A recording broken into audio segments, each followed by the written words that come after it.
July 7th, I think, is the first time that he can come back and be eligible to fight again. So we still got a while till he'll fight again, but he's definitely the second best fighter of all time. And now you're getting to the point, though, where Conor McGregor's getting up in that talk, definitely in the top 5 of greatest fighters of all time, because what Conor McGregor's been able to do is unreal. Because he fights. I think what people don't understand about that is he fought at 145, then jumped up and fought at 170, and then went down and fought at 155. So, it's going to be interesting. The talks with him and Mayweather are going to be really interesting. There's a lot of people saying that fight really could happen now. Really? Yeah. That's what I've been hearing a lot about. Joe Rogan, he said that it's at a point now where it's about an 80% chance of happening. Yeah. They've just got to figure out if they want to use Mayweather Promotions or if the UFC is going to promote it and all that stuff. What's going to be interesting is if the UFC will let McGregor fight outside of his contract with the UFC. Because, he has a contract with them and he can't break it, but I think that he can. There's a way around it if he's not fighting MMA, if he's fighting boxing. So we'll see. That all they need to do is work that out and work out the money, and that fight will happen. And a lot of people are saying they think it could happen by next January or as early as November of this year. Wow. So I want to talk about that real quick, but before we move on to that, I want to ask you, okay, pick out 3 of what you think is going to be the best fights or whatever fights you're looking forward to this weekend, and give me 3 winners. Well, I'm going to go with the last 3 fights on the card. Jacare Souza and Tim Boesch fight as the 3rd fight on the pay-per-view card. And Tim Boesch is a guy that gets in there and he just grinds and he doesn't back down from anybody. Definitely has knockout power, but if Jacare is able to get him on the ground, Jacare will dominate that on the ground. He's one of the 2 best jiu-jitsu guys that's in MMA. And so I think Jacare wins by submission in the 2nd round of that fight. And then Anderson Silva versus Derek Brunson is the co-main event. And Derek Brunson has knocked out his opponents in the 1st round 4 straight fights. I don't think he does it to Silva. Derek Brunson keeps his chin out there a good bit, kind of holds his head out front, and I think Silva's going to be able to catch him and knock him out. I got Silva by 1st round knockout, actually, I think he makes a big return.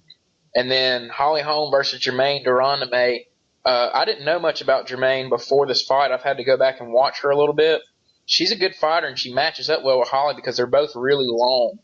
But Holly's background, a lot of people don't know that Holly Holm is the only fighter, male or female, to ever hold titles in both MMA and boxing.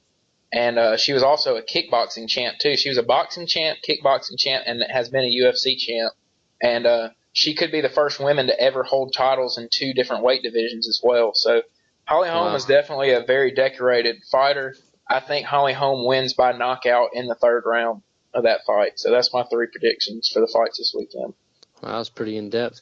All right, so now on to Mayweather and McGregor. Okay, so they're probably going to, if this fight happens, you said it's going to be probably November to January in boxing, correct? Yes. Yeah, boxing. What do you think is going to happen? I mean, shouldn't Mayweather have like a really big upper hand on this? I mean, I don't know McGregor's boxing background, but I kind of figured that Mayweather's got the upper hand on this one. Well, Mayweather definitely has the upper hand, but what people don't, a lot of people that watch it realize, but McGregor's he's a stand-up guy. Now, he uses a lot of kicks and all that to gauge distance, and that would kind of make it difficult on him because he wouldn't be able to do that in boxing, but McGregor can box. I mean, he can throw the hand. You saw that in the Eddie Alvarez fight. He knocked Eddie Alvarez out just by boxing him. That's all he did. He didn't kick much. He just boxed him. So McGregor's got a good boxing background. I've watched him spar before. I've watched him do some boxing stuff, and he's a good, he's a good boxer. I don't know if he's on Mayweather's level. He would have to knock him out to win. If they went the distance, Mayweather would definitely win the fight. He would just score too much. He's too good at defense and all that. But if McGregor could ever catch him, McGregor's got a good left hand. It would be interesting to see him throw it with boxing gloves if it would be slower because, obviously the gloves make a difference. You know, in MMA they use basically nothing. They just put some padding on their knuckles, and in boxing they got the bigger gloves. But Mayweather should definitely have the upper hand in the fight. But is it possible for Conor to win? I think so. I think Conor could definitely win the fight, but it's not likely.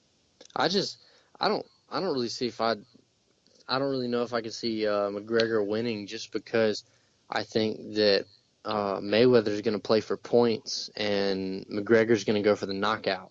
And I don't think that Mayweather's really going to let him get close enough to knock him out. I mean, I could be completely wrong here, but that's just my thoughts on it.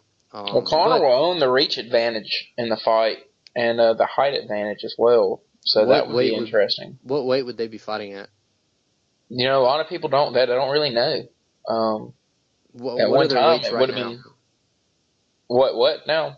What are their weights right now? Like, are they the same weight class, or are they like one weight class off, or like what are they?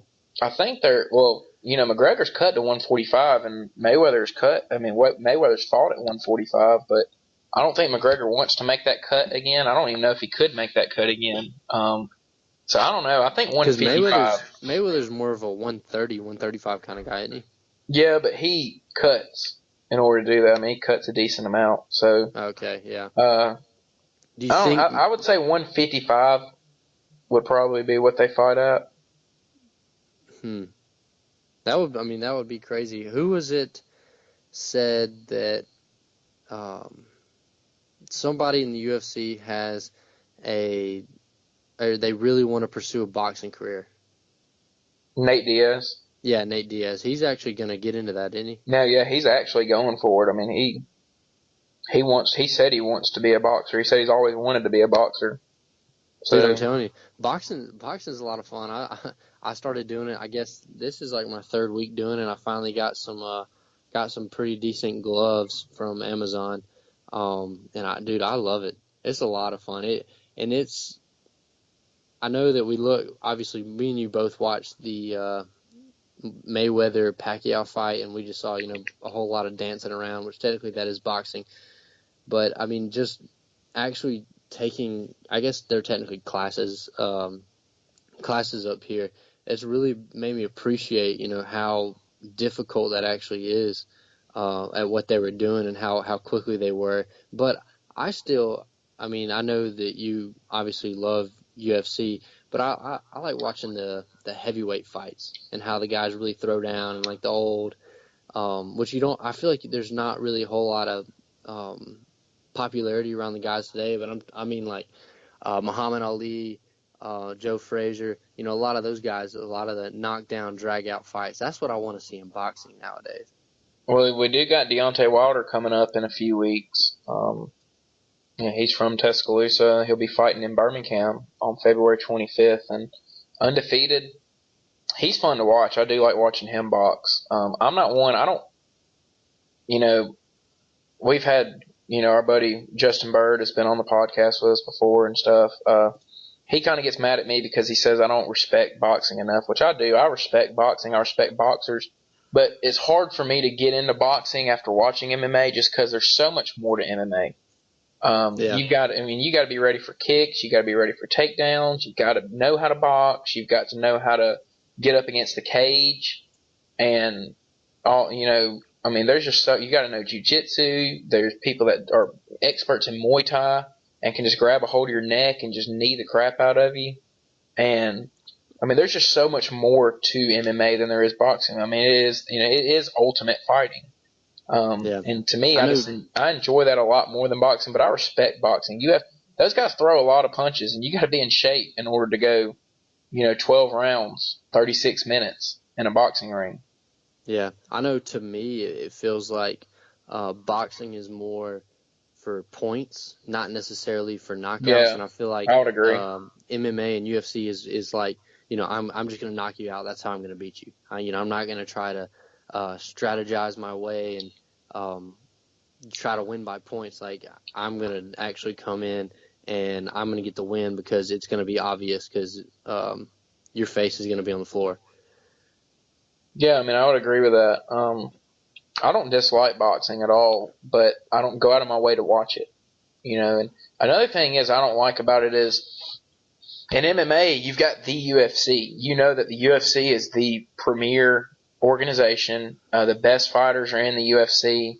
In boxing, you've got so many different organizations that some of the best fighters don't ever fight each other because they fight for different organizations. And you can hold titles from different organizations and all that. And it's just, I don't, if you're a UFC champ, if you're the heavyweight UFC champ, you are literally the baddest man on the planet when it comes to MMA. I mean, you're the best guy.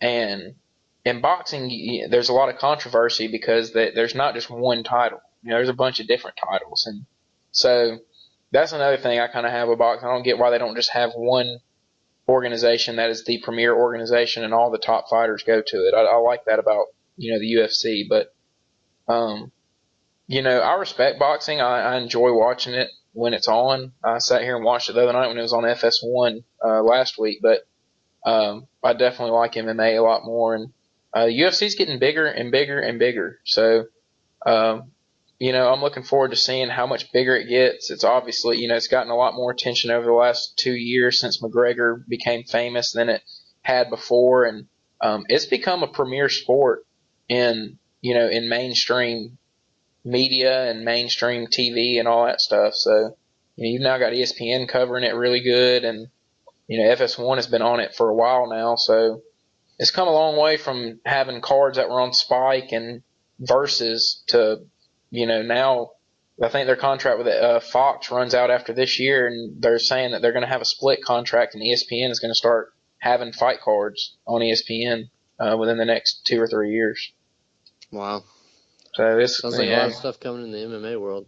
Yeah, definitely, and I think that the new ownership is bringing that. I don't necessarily agree with everything that the new ownership is doing. They've gotten rid of some people that I didn't really agree with. They let Mike Goldberg, the announcer, go and didn't sign him back, which I didn't agree with, which means that they're going to lose Joe Rogan after July. His contract runs out in July, and I don't think he'll sign back now. So, those are two guys that their voices have been around. They've been together since UFC, I think 66 was their first card together, and they've been doing it since then. And so, I don't really like the fact they let them go, but there's a lot of the new ownership is definitely bringing a lot of new opportunities to the UFC, and it's making it grow even bigger. But I think that about does it for us. I enjoyed it. I hope you enjoyed it as well. That was a lot of fun. Yeah, dude. I still can't get over the Super Bowl. It's amazing. We were talking about the Brady and Rodgers debate. I think that Brady has pretty much solidified himself as the greatest of all time. I still think Rodgers is a better quarterback, but Brady's a winner. And so, it's amazing what he's been able to do, 5 titles. And for him to come back and have the greatest comeback in Super Bowl history it's amazing. So I can't get over that, but we hope you guys enjoyed this episode. Again, if you haven't already, follow us on Twitter at Hiding Our Bias. Follow me at Caleb Brooks 22. Follow Tripp at T_Blackmon9. Keep up with us on there. Talk to us. Give us your feedback. What should we add some things to the show? Should we, take some things out? Should we not talk about some things? Should we talk about some other things more? What do you want to hear? So let us know. It sucks that football season is now officially over, but we got a lot of other stuff to talk about. College basketball's heating up. College baseball starting. Pitchers and catchers report next Tuesday for Major League Baseball. So we're getting close to that, which both me and Tripp are definitely excited about. But we hope you guys enjoyed, and we will see you next week.